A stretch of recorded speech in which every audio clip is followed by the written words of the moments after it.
The emergency alarms echoed through the massive orbital station called Harmony's Gate. Inside the Grand Council chamber, representatives from 47 different alien species gathered in desperate silence.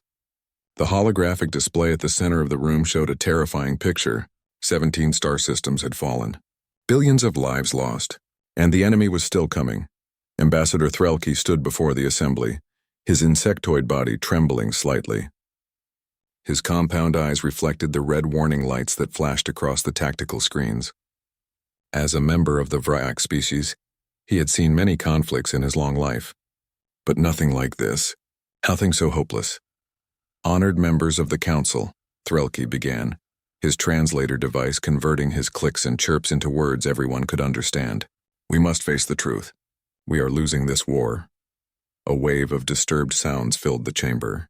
The crystalline lumens chimed in distress. The aquatic tide speakers gurgled anxiously in their water-filled chambers. Everyone knew it was true, but hearing it spoken aloud made it real. The enemy was called the Zeltharan Dominion. They were a brutal race of warriors who believed that only the strong deserved to survive. Their ships were massive things covered in bioarmor that could heal itself. Their weapons tore through shields like they were made of paper. For 3 months they had cut through the Kepler frontier like a hot blade through ice. Show them the numbers, said crystalline elder Refraction of Truth. Her body was made of living crystal that normally glowed with beautiful colors. Now those colors were dim and gray with worry. Threlke touched a control pad. New images appeared in the holographic display. 3 months ago, we had 412 ships defending the Kepler frontier. Today we have 89. The Zeltharan started with 300 ships. They still have 290. The silence that followed was heavy with despair. Every council member could do the math. At this rate, they would be completely destroyed within 2 weeks.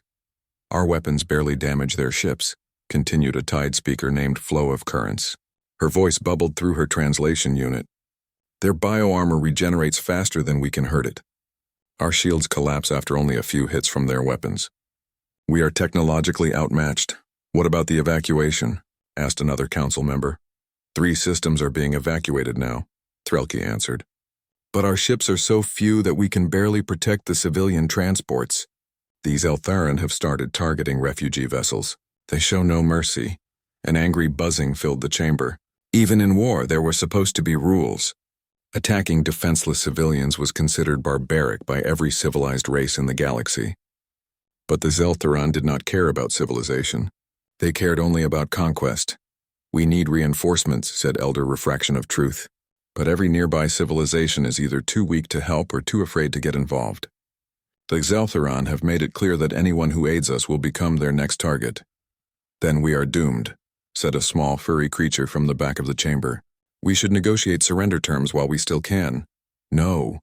Threlke's voice was sharp. There is one option we have not tried. One race we have not asked for help. He pressed another control. A new image appeared in the display. It showed a small blue and green planet orbiting a yellow star. Earth, the home world of humanity. The reaction was immediate and loud. Half the council members started speaking at once. Most of them were not saying positive things. The humans. Elder Refraction of Truth's crystal body flickered with something that looked like disbelief. They have barely been part of the galactic community for 50 years. They are newcomers. Children. They are primitive, added Flow of Currents. They still use kinetic weapons. Metal projectiles. Can you imagine? And nuclear devices, technology we abandoned 10,000 years ago. They are aggressive and emotional, said another council member. Every psychological profile we have on them shows a species prone to violence and conflict. Threlke waited for the noise to die down. Then he spoke carefully. Yes, they are all of those things. But ask yourselves this question. Why would a species keep such primitive weapons if they did not work? We evolved past kinetic weapons because we found better ways to fight. But what if the humans kept them? Because they are actually good at using them. That makes no sense, said Elder Refraction of Truth. Energy weapons are superior in every way. Are they? Threlke challenged. The Zeltharan have bioarmor that regenerates when hit by energy weapons. Our shields are designed to deflect energy beams. But what about solid matter traveling at incredible speeds? What about weapons that do not care about shields and armor because they simply smash through them? A thoughtful silence filled the chamber. Several council members started checking their data pads, running quick calculations. It is an interesting theory, admitted Flow of Currents. But the humans have never fought a real space battle. They have no experience with galactic warfare. What good are their weapons if they do not know how to use them? Threlke touched his control pad again. New data appeared. These are reports from human space. In the 50 years since we made first contact with them, do you know how many conflicts they have had among themselves? 17. Small wars, they call them. Border disputes and political disagreements. That proves they are violent and unstable, someone said. Or it proves they practice, Threlke replied. Every other race in this council has been at peace for centuries. We have forgotten how to really fight. We have fleets for defense and ceremony, but we do not have warrior cultures anymore. The humans? They never stopped fighting. They know war in a way we have forgotten. Elder Refraction of Truth dimmed even further. You want to invite a species of warriors to save us from another species of warriors? What happens when the Zaltharan are defeated? Will the humans then turn on us? I have studied the humans extensively, Threlke said. Yes, they fight among themselves. But they have something else. Something rare. They have a concept they call honor. When they make an agreement, they keep it. When they call someone an ally, they defend them. The Galactic Mutual Defense Treaty that we all signed includes Earth. If we invoke Article 7 and request military aid, they are legally bound to respond. And you think they will honor a treaty with aliens they barely know? Asked Flow of Currents skeptically. I think they will honor it because that is what their history shows, Threlke answered. I have read their records. Again and again, humans have gone to war to defend their allies, sometimes even when it was not in their best interest.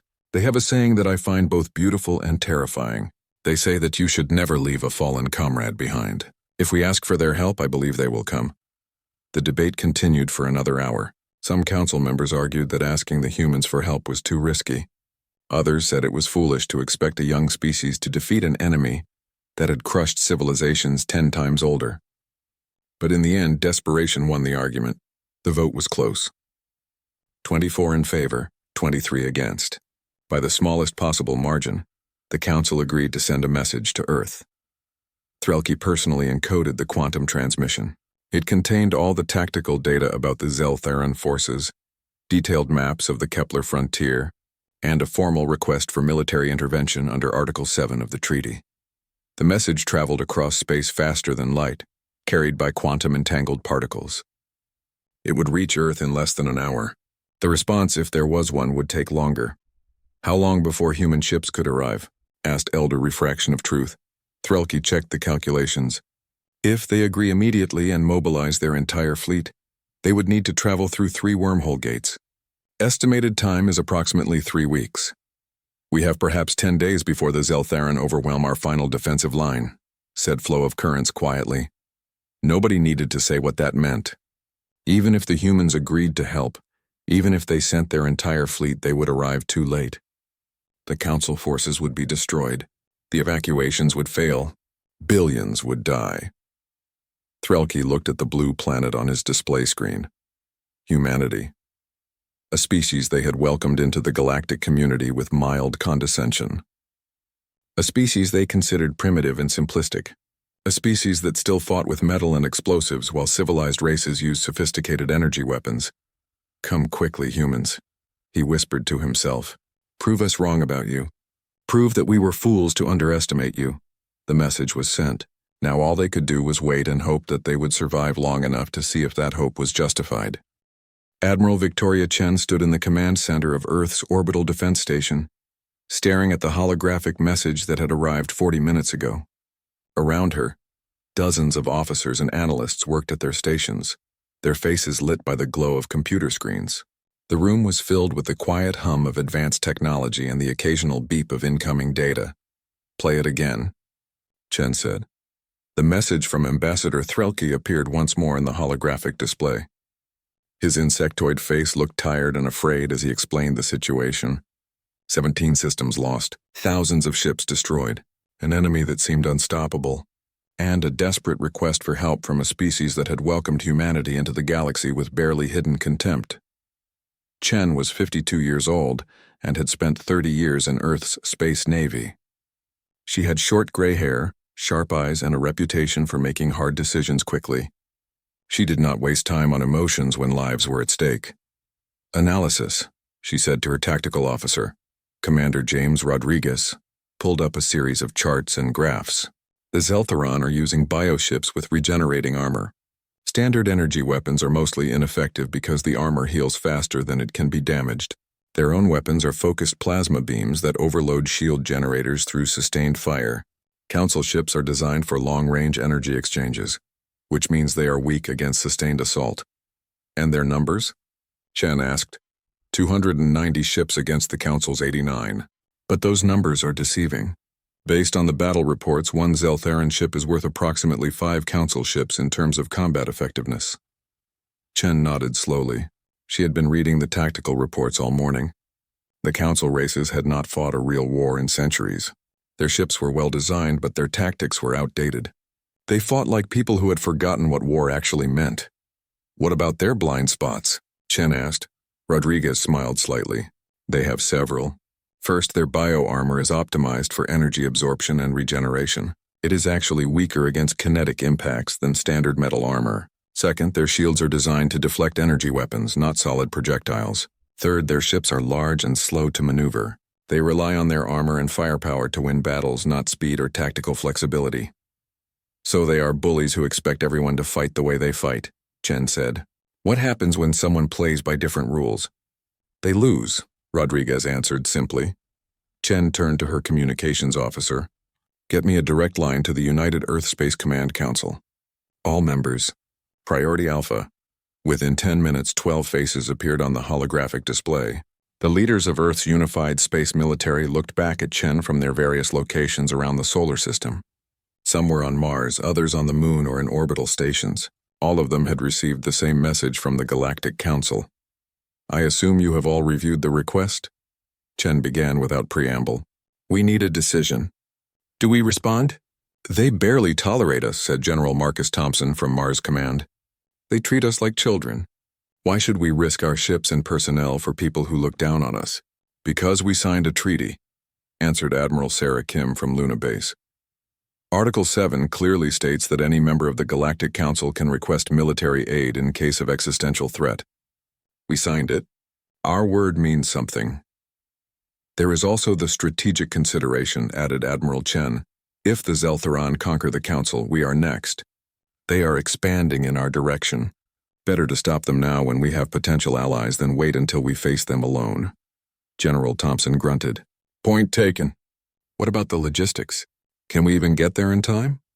Chen nodded to Rodriguez, who brought up star charts. 3 weeks using standard wormhole gates. But we have an alternative. Skip drive.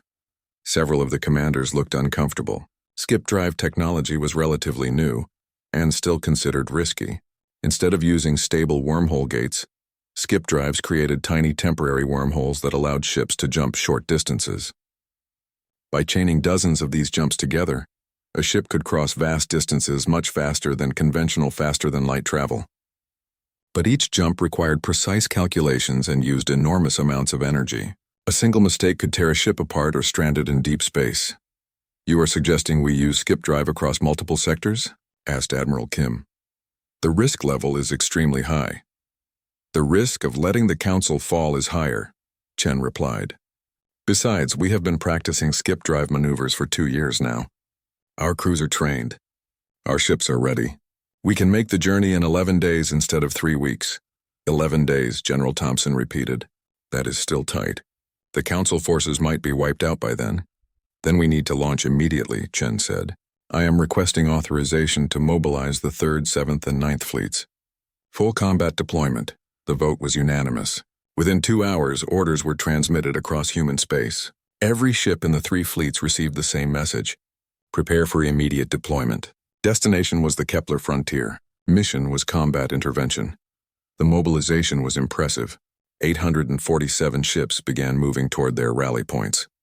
There were massive carriers that could launch thousands of fighter craft, battleships bristling with railgun batteries and missile tubes, destroyers designed for speed and precision strikes, frigates equipped with advanced sensors and point defense systems, and dozens of support vessels carrying supplies, fuel, and repair equipment. The flagship was the UES Indomitable, a Titan-class supercarrier that was 2 kilometers long and carried enough firepower to level a small moon. Admiral Chen transferred her command to the Indomitable 36 hours after receiving the Council's message. As she walked through the ship's corridors, she saw thousands of crew members preparing for battle. Engineers checked weapon systems. Pilots ran simulations. Marines loaded ammunition and checked their gear. Everyone knew what was at stake. On the bridge, Chen found her command staff already assembled. Rodriguez was reviewing tactical plans. The navigation officer was plotting skip drive coordinates. The communications officer was monitoring Council frequencies for updates. Status report, Chen ordered as she took her command chair.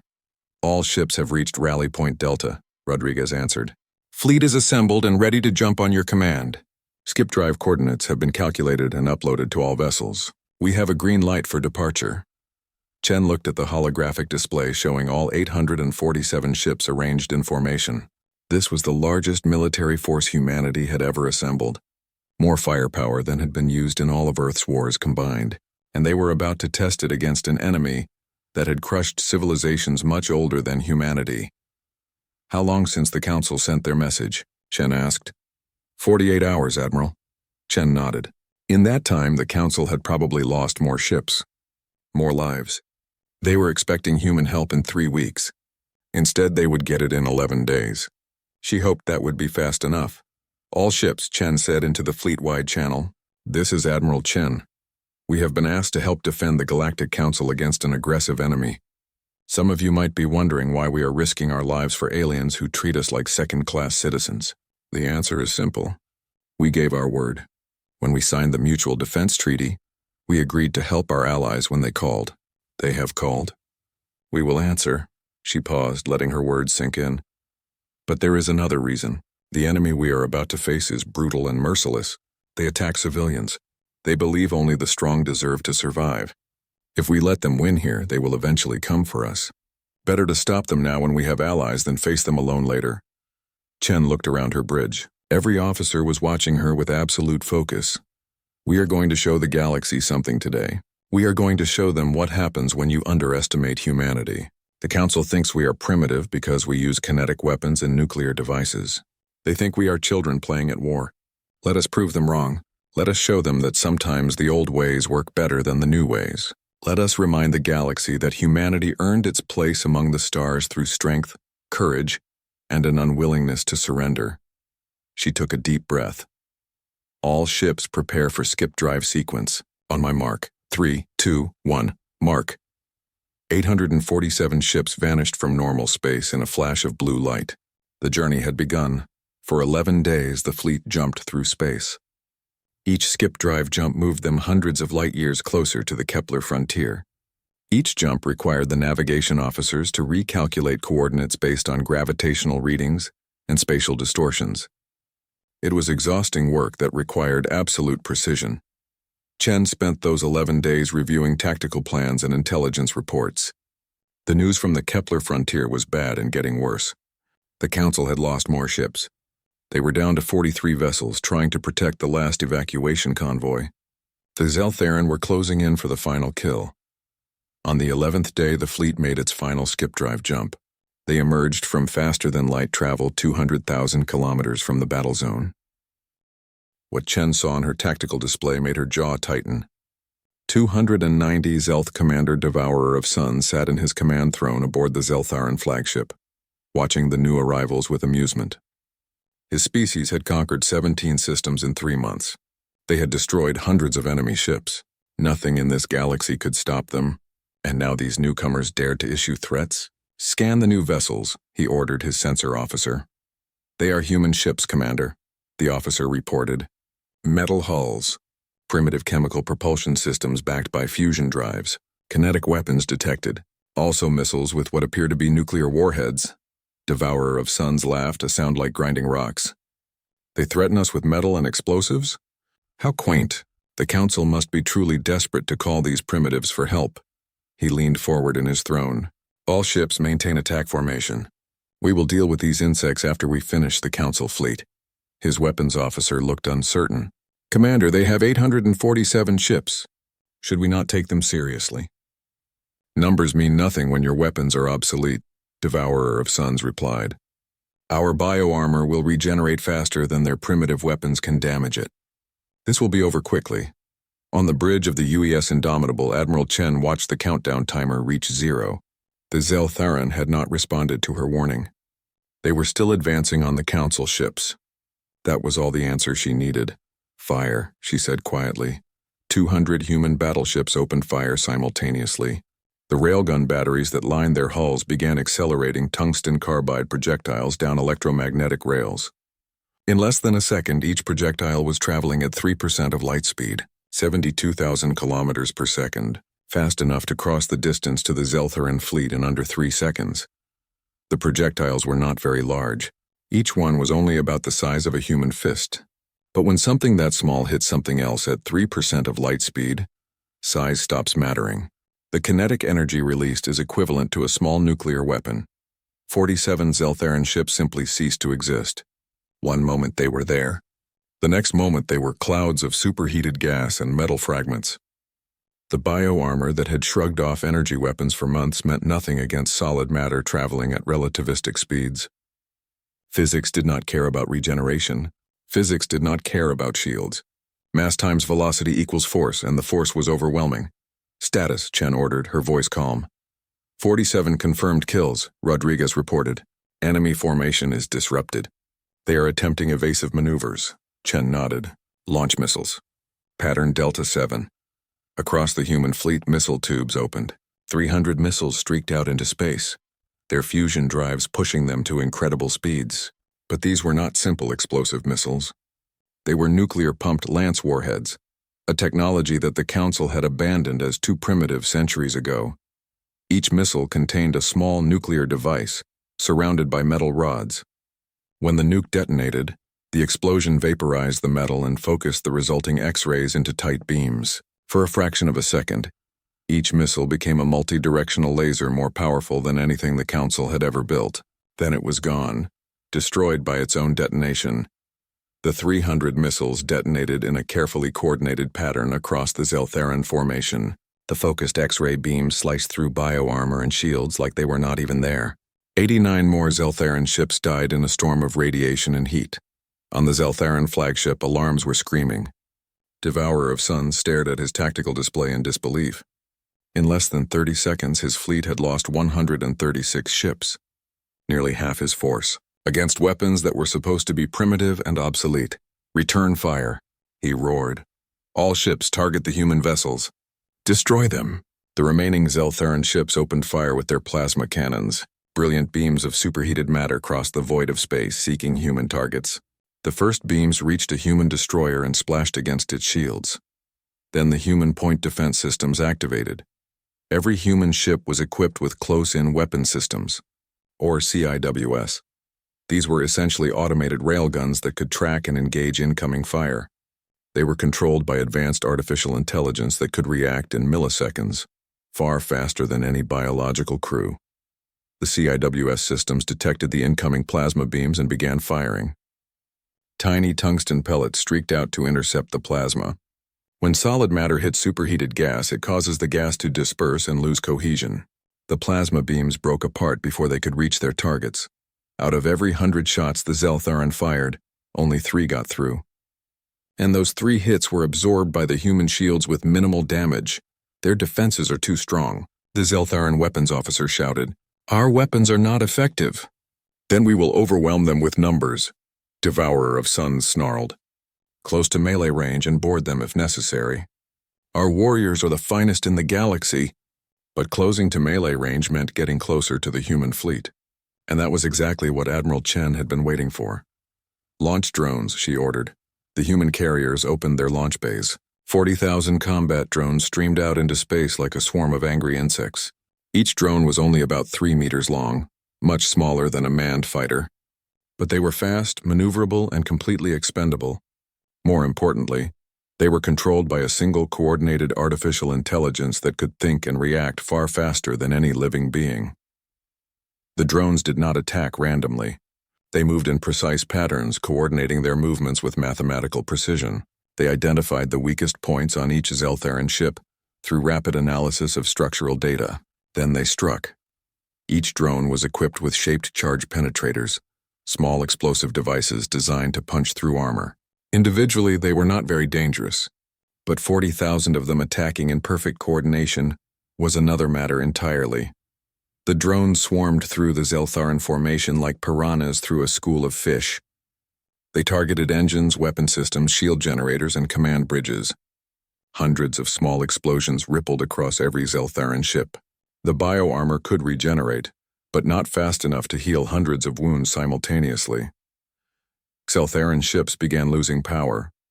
Engines failed. Weapons went offline. Life support systems collapsed. The ships were not destroyed outright, but they were systematically crippled. Aboard the flagship, Devourer of Suns watched his fleet fall apart. Of the 290 ships he had commanded just minutes ago, only 23 were still operational. 23 out of 290, and the humans had barely taken any damage at all. "Retreat," he ordered. "All ships emergency withdrawal. Get us out of here." But when his navigation officer tried to engage the faster-than-light drive, alarms blared. Sensors showed human destroyers appearing all around them. The humans were using their skip drive technology to perform micro-jumps, short faster-than-light hops that let them appear exactly where they wanted to be. They had cut off every escape route. "We are surrounded, Commander," the navigation officer reported, his voice shaking. Devourer of Suns realized with cold certainty that he had lost. Completely. Totally.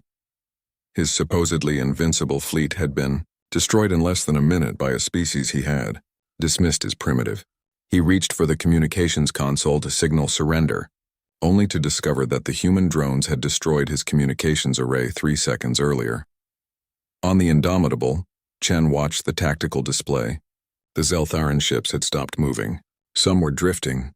Others were trying desperately to repair critical systems. A few were launching escape pods.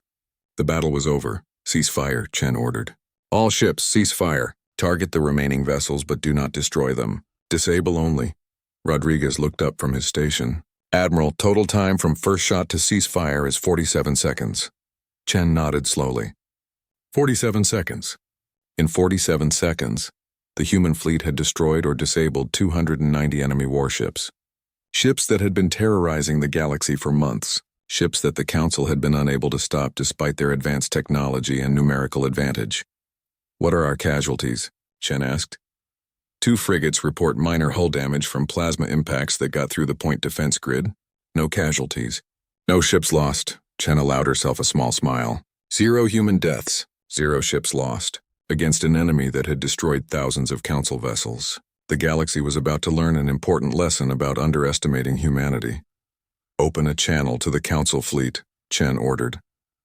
Ambassador Threlke's face appeared on the screen. His compound eyes were wide with shock. Behind him, Chen could see other Council members staring at their own displays with expressions of disbelief. "Admiral Chen," Threlke said slowly, as if speaking from a dream. Did we just witness?" "The battle is over, Ambassador," Chen said calmly. "The Zeltharan fleet has been neutralized. Your evacuation convoy is safe. We are deploying rescue ships to collect Zeltharan survivors from disabled vessels." "Survivors?" Threlke repeated. "You are taking survivors? You are not destroying them?" "We are not here to commit Janik." 3 hours after the battle ended, Ambassador Threlke stood in the conference room aboard the UES Indomitable, trying not to show how nervous he was. Around him, representatives from 12 different Council species waited in similar states of shock and confusion. They had all watched the battle. They had all seen what the humans could do. And now they were inside a human warship, surrounded by the very weapons that had destroyed an entire fleet in less than a minute. The conference room was not what Threlke had expected. Council ships usually decorated their meeting spaces with art, with sculptures and paintings that represented their cultural achievements. The human room was plain. Gray walls, simple chairs and tables, everything designed for function rather than beauty. It was the room of a species that did not waste time on appearances. Admiral Chen entered the room with several of her officers. She was still wearing her uniform, and Threlke noticed that none of the humans had changed clothes or rested since the battle. They moved with the efficient alertness of people who were used to working under pressure. "Thank you for coming," Chen said, taking a seat at the head of the table. "I know you have questions." I will try to answer them. Elder Refraction of Truth spoke first, her crystal body pulsing with confused colors. Admiral Chen, we are grateful for your intervention. You saved us from certain destruction, but we need to understand what we just witnessed. How did you defeat the Zeltheran so easily? They have been unstoppable for months. We threw everything we had at them and barely slowed them down. You destroyed them in 47 seconds. Chen nodded and gestured to Commander Rodriguez, who activated a holographic display. Battle data began scrolling through the air. The Zeltheran were not unstoppable, Chen said. They were simply fighting enemies who used the same tactics and weapons they expected. You were fighting the way you have always fought. Energy weapons against energy shields. Long-range exchanges where firepower and armor determined the winner. The Zeltheran evolved to counter that exact style of warfare. But you did not fight that way, said Tidespeaker Flow of Currents, her voice bubbling with curiosity. No, we did not, Chen agreed. We looked at your tactical reports and identified the blind spots in their defense. Their bioarmor is optimized to regenerate from energy weapon damage, but kinetic impacts are different. When you hit something with a solid object traveling at 3% of light speed, regeneration does not matter. The kinetic energy is simply too high. The armor does not get damaged. It gets vaporized along with everything behind it. Rodriguez brought up more data. Similarly, their shields were designed to deflect energy beams by creating electromagnetic fields. But shields do not stop physical objects very well, especially when those objects are moving fast enough. We used weapons that your civilizations abandoned thousands of years ago because we recognized that sometimes old solutions work better than new ones. Threlke clicked his mandibles thoughtfully. You said you studied our tactical reports, but you developed these weapons long before we asked for help. Why would you create such devastating weapons if you did not expect to use them? Chen's expression became somber. Because we have experience with war, real war. Not the border skirmishes or honor duels that most council species engage in. We have spent the last 5,000 years perfecting the art of killing each other. The room fell silent. Several council members looked uncomfortable. You fought yourselves? Elder Refraction of Truth asked quietly. Your own species? Constantly, Chen replied. We have had thousands of wars between different human nations and tribes. 2 of them were global conflicts that killed millions of people. We developed nuclear weapons and used them on each other. We created chemical and biological weapons. We built machines specifically designed to deliver death as efficiently as possible. And we learned from every conflict. We learned what works and what does not work. We learned how to win wars. Flow of Currents trembled in her water-filled chamber. That is horrifying. How did your species survive? Barely, Chen admitted. We came very close to destroying ourselves several times. But we learned. Eventually, we stopped fighting each other and unified. But we did not forget the lessons we learned.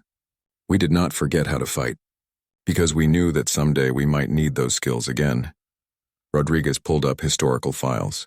Images appeared in the holographic display. Battles from Earth's history. Trenches from World War I. Naval engagements from World War II. Tank battles and aerial dogfights. Nuclear explosions. The council representatives stared at the images with growing horror. These are from your history? Asked a small furry creature named Whisper of Wind. You did this to yourselves?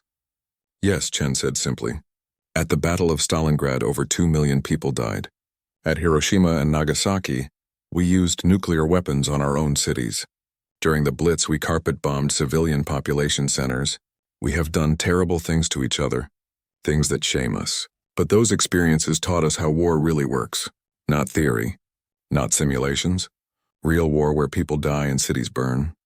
And you brought that knowledge here, Threlke said softly, to the Kepler frontier. We brought it because it was needed, Chen replied.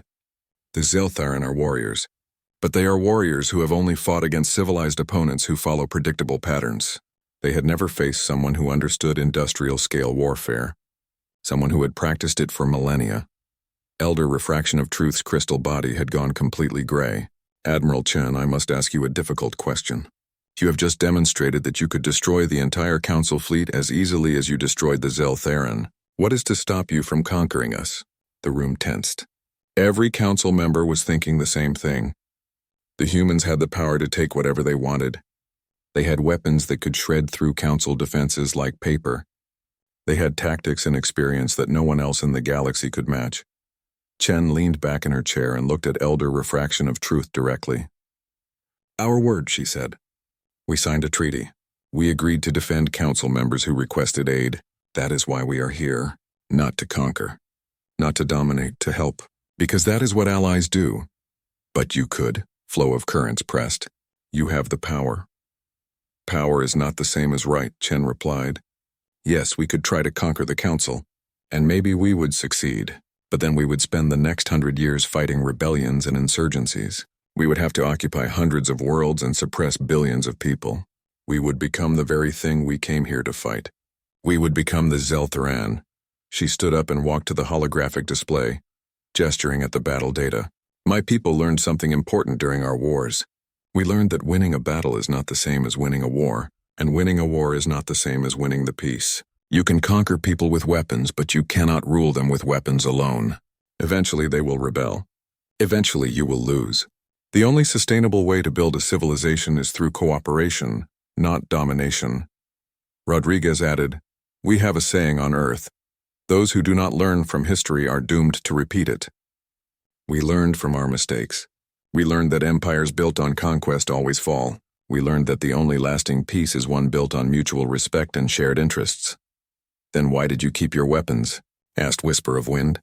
"If you learned that conquest is wrong, why maintain such a powerful military?" Chen smiled slightly. "Because peace is not the same as pacifism.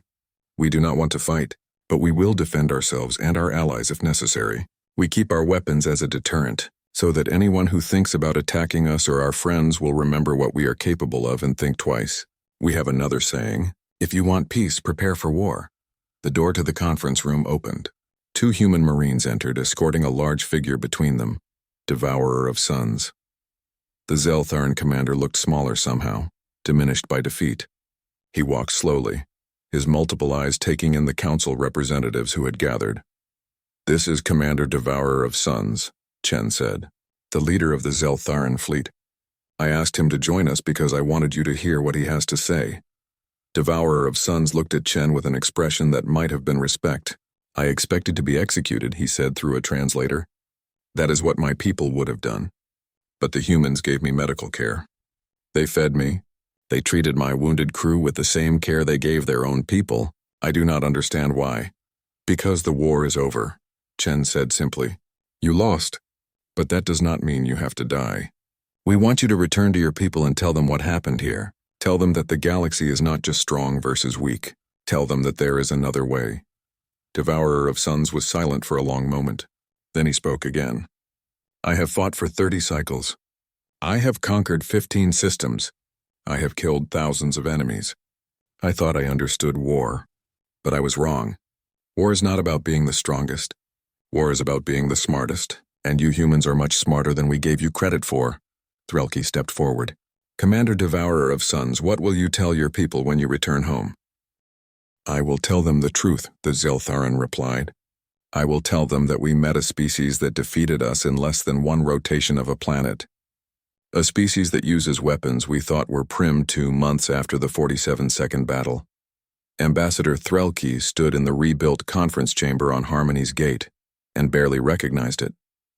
Human engineering teams had repaired the damage from Zeltharan attacks in just 6 weeks. More importantly, they had improved the station's defense systems and added new medical facilities.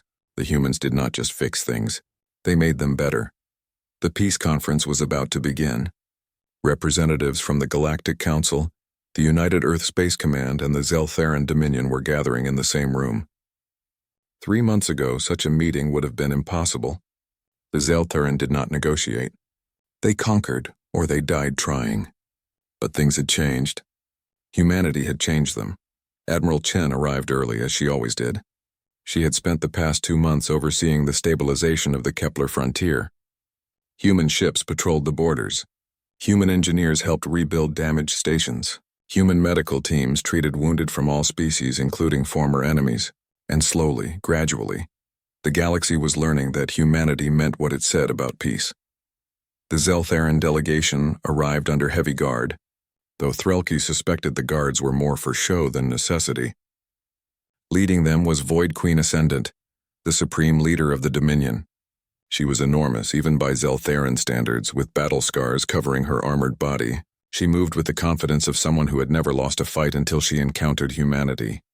Admiral Chen, Void Queen Ascendant said through her translator, her voice like grinding stone. "We meet at last, Your Majesty," Chen replied with a respectful nod. "Thank you for agreeing to this conference on Did I Have a Choice?" The Queen's multiple eyes studied Chen carefully. "Your fleet still patrols our borders. Your weapons still point at our worlds."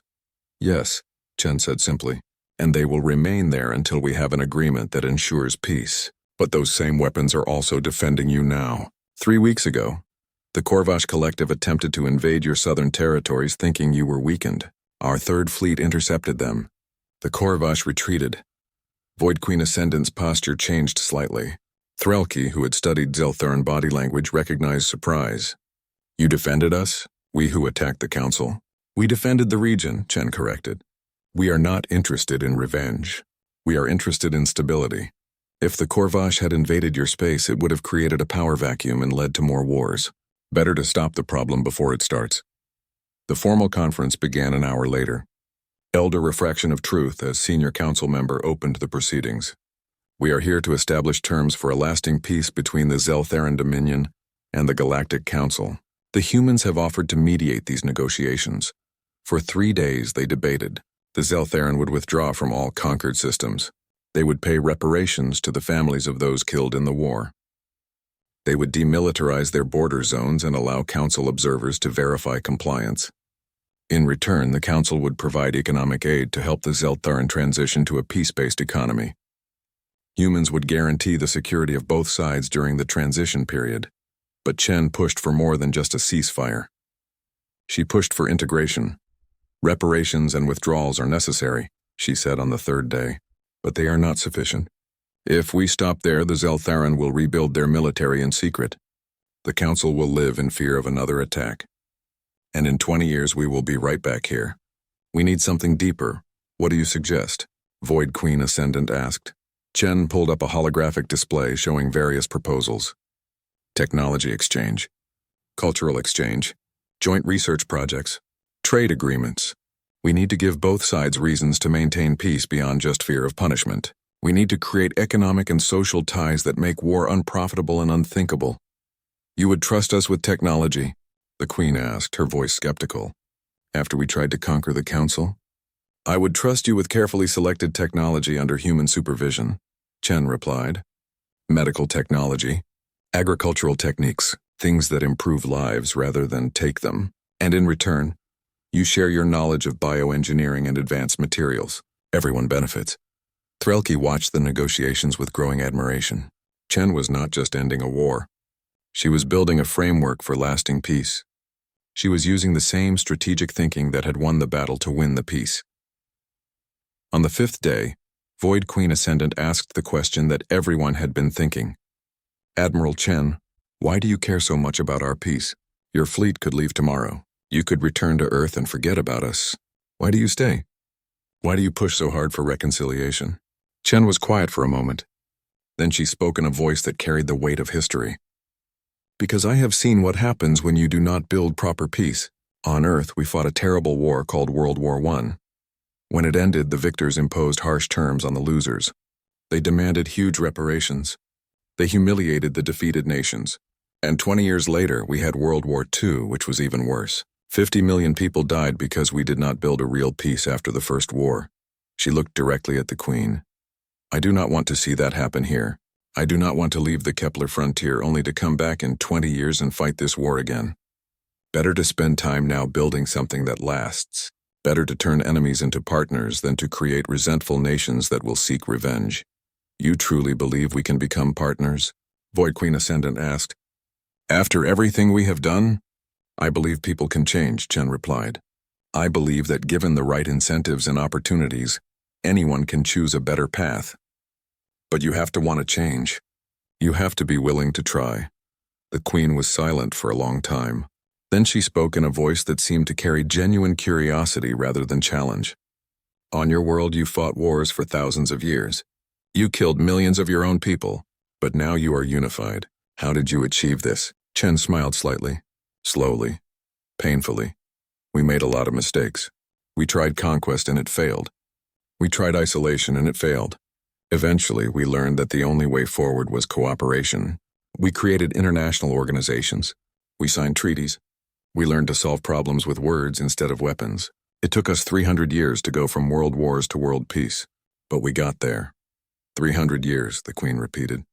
That is a long time. Peace always takes longer than war, Chen said. War is easy. You just destroy things. Peace is hard. You have to build things. You have to compromise. You have to trust people who used to be enemies. But the results last longer. On the 7th day, they reached an agreement. The Zeltharan would withdraw from conquered territories over a period of 6 months. They would pay reparations over 10 years. They would allow council observers at their military facilities. In return, the council would provide economic assistance and technology transfers. Human forces would remain in the region for 5 years to ensure compliance and provide security. But more importantly, they established the Kepler Cooperation Initiative, a joint council of humans, council species, and Zeltharan who would work together on projects for mutual benefit, scientific research, medical advances, environmental restoration. The goal was to create so many connections between former enemies that war would become unthinkable. After the treaty was signed, Elder Refraction of Truth approached Chen privately. Admiral, I must confess something. When Ambassador Threlke first suggested asking humanity for help, I voted against it. I thought you were too primitive, too aggressive, too dangerous. I was wrong. You were not entirely wrong, Chen replied. We are dangerous. We are aggressive when we need to be. But we have learned to channel those traits toward constructive purposes. We use our aggression to fight problems, not people. We use our warrior instincts to protect the weak rather than exploit them. The galaxy will never be the same, Elder Refraction of Truth said softly. You have changed everything. Changed how we think about war. Changed how we think about peace. Changed how we think about ourselves. Good, Chen said. Sometimes change is necessary. The galaxy was stagnant before we arrived. Everyone was comfortable with their old ways of doing things. But comfort leads to weakness. Weakness leads to defeat. You needed someone to shake things up, to remind you that there are other ways of doing things. 3 years after the peace treaty was signed, Ambassador Threlke visited Earth for the first time. He stood in the United Nations building in New York, looking at the flags of all the human nations that had once fought each other and were now united. It reminded him of what the galaxy was becoming. He met Admiral Chen, who had retired from active military service and now taught at a military academy. She looked older but no less sharp. Ambassador, Chen greeted him warmly. What brings you to Earth? Curiosity, Threlke admitted. I wanted to see the world that produced such remarkable people. I wanted to understand how you became who you are. Chen led him on a tour. They visited museums that showed Earth's history, both the beautiful and the ugly. They